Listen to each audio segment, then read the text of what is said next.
Get ready, it's time for the Daily Breakdown with Mr. Keelan.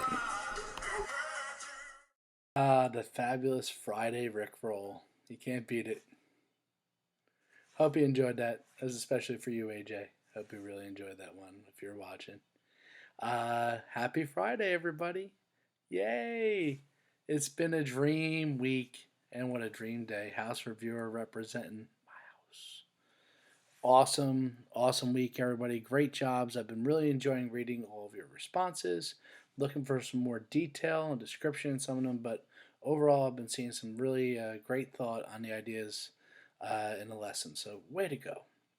Let's get into our last lesson of the week and get ready for the weekend, and you'll be getting into a whole new set of units coming up next week. Thanks again, everybody. Let's check out our objectives. Alrighty, kids, now we've looked into all the different parts of the Roman government. We're going to look into how they become a powerhouse in the region, the Mediterranean world, and build up what will be one of the world's largest empires in history. And that really all becomes possible because of a series of events called the Punic Wars. So your objective for this lesson is to be able to analyze the key events and figures of the Punic Wars on the Roman and Carthaginian side. And lastly, look at how after the 100+ years of warfare with the Carthaginians, how the Punic Wars left the people of Rome empowered to build an empire. So let's just first look into the rise of Rome as a military power. Military participation in Rome as a citizen was mandatory. You were expected to serve in a Roman legion for over 20 years. After 20 years, you were granted land and money and all sorts of stuff in reward for your service to the legion. But for 20 years of your life, you had to sacrifice to serve the military and serve the empire. Non-citizens, it would have to be 25 years, but in reward, you get to become a Roman citizen. And you're going to see in the empire, that is a big deal. Becoming a Roman citizen, getting a say in the government, that people from outside their empire, outside of Rome, who lived within their empire could become Roman citizens is a big deal. Typical Roman soldier, one of the advantages that they had is using iron weapons, that they used armor. Their swords were short but fast, and they used shields called scutums, which had a combination of wood and iron, which made them light but strong. In fighting, the text mentioned that they revolutionized the way that they would fight in using a checkerboard pattern, where they wouldn't have everybody all bunched up together. They'd spread out their divisions so that way they had more space to fight. And we see that the Roman military would use this on land quite to their advantage. The guy that you see with the silly hat over to the left side of your screen is a centurion, one of the commanders of the military. They would wear those big headdresses so that their soldiers could easily identify them in battle and be able to get their orders. You can see that he's definitely also a bit more armored than the regular everyday soldiers because, well, he's got more money. More money meant more armor because armor is usually not that cheap. So by 300 BCE, the Roman legions had pretty much taken control of the Italian peninsula. And if you look at the map in the corner here, you can see that the boot belongs to Rome. And they had sites on Sicily, the island that is just south of it. Looks like the toe is kicking. To get more grain to feed their population. Its population was growing very steadily. The island of Sicily at the time was controlled by Carthage. Who is Carthage? Well, Carthage was the other very powerful city and empire that was in existence in the Mediterranean world. the Carthaginians were established by the Phoenicians. The Phoenicians were a civilization in the Fertile Crescent in present-day Lebanon. Lebanon is known for having a great supply of trees, and the Phoenicians became great sailors. And they set out a training outpost in what we would today call Tunisia, which grew into the city of Carthage, and then that city became a powerhouse. But in the Phoenician tradition, they were marvelous sailors and had a very powerful navy. One of the reasons why the Punic Wars is called the Punic Wars is because it comes from the Latin word for Phoenician, which was Punician, Punic War.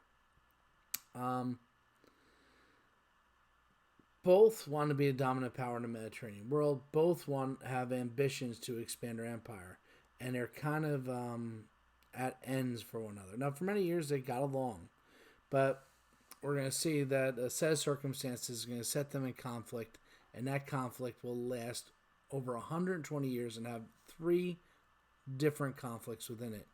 And the results of that war will shape world history, not just then, but for the next 2,000 years. You can argue that the influence of those wars is still happening right now and in your life.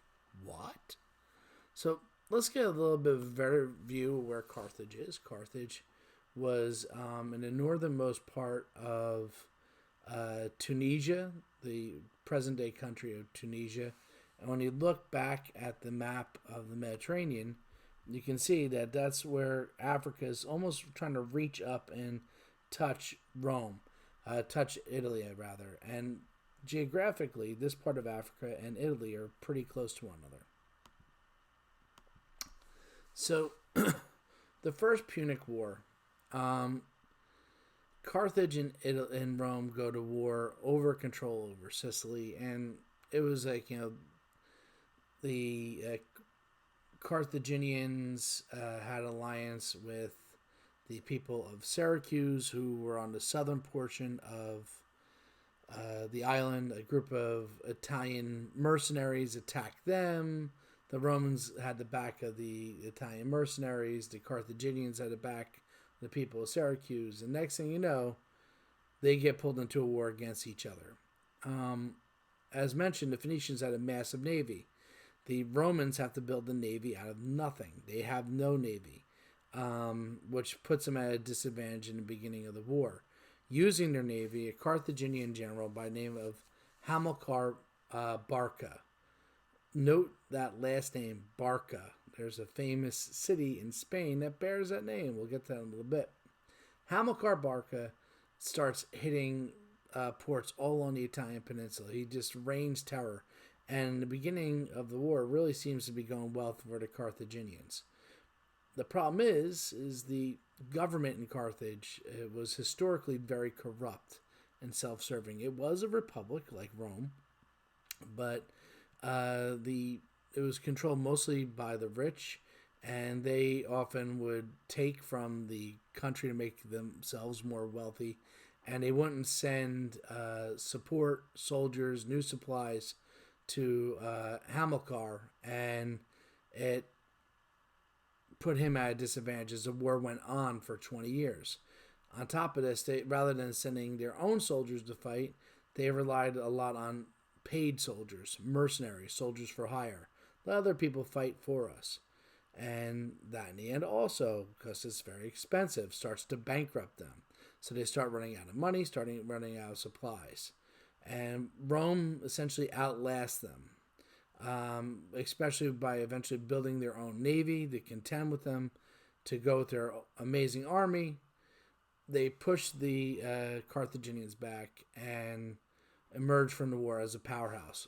Carthage now has to give up land and has to pay payments to repair Rome, to repair the Roman Empire for losing the war.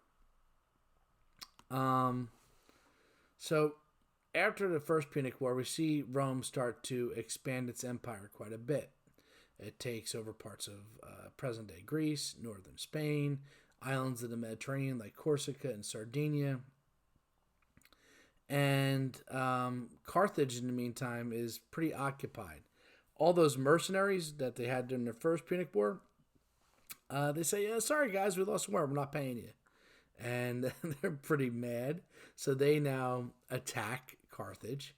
Uh, General Hamilkar is now told to fight the army that he just served alongside. He does eventually put them down, but he's pretty ticked with the government, and he's pretty ticked with Rome. He's pretty ticked with everybody. So he sets out for southern Spain, and he wants to reclaim some land that was lost for Rome. And Rome's like, "Hey, what are you doing, man?" He's like, "Oh, don't worry. We need to make money to pay you back the reparations. That's why I'm just taking this land in southern Spain that you don't have control of, so we can farm and pay you back." But he's really just playing them. Rome's like, "Cool," and they don't really want war right now because they just had a war for a long time. So they set a dividing line at a river in northern Spain, the Ebro River, and it gives them peace for a while. But what they don't know is that Hamilcar has a bit up his sleeve. If you look on the left, that's a pretty cool depiction of of Hamilcar and what his military uniform would look like. His last name Barcelona is a city that is founded by him in Spain. Barca is not his actual birth surname. He adds it on to Hamilcar. Barca means thunderstrike or lightning strike, and basically that he could move his army so fast they nicknamed him Lightning. So his last name is actually a nickname. His name is Hamilcar Lightning. That's pretty awesome. Now you see the other depiction is like a guy standing with a kid over a fire, and the kid's like holding his fist over it. Well, that's Hamilcar with his son right before they left for the Iberian Peninsula, where Spain is. His son Hannibal is 9 years old, and he says to his son, "If you want to come with me, you have to make a blood oath that you will always be an enemy of Rome and fight them for your whole life." And Hannibal's like, "Yeah, sure, Dad, that sounds cool." Takes his sword, drips the blood from his hand, cuts his hand, drips it into the fire, and sacrifices his blood in this oath that he'll always fight Rome. Remember that kid for later.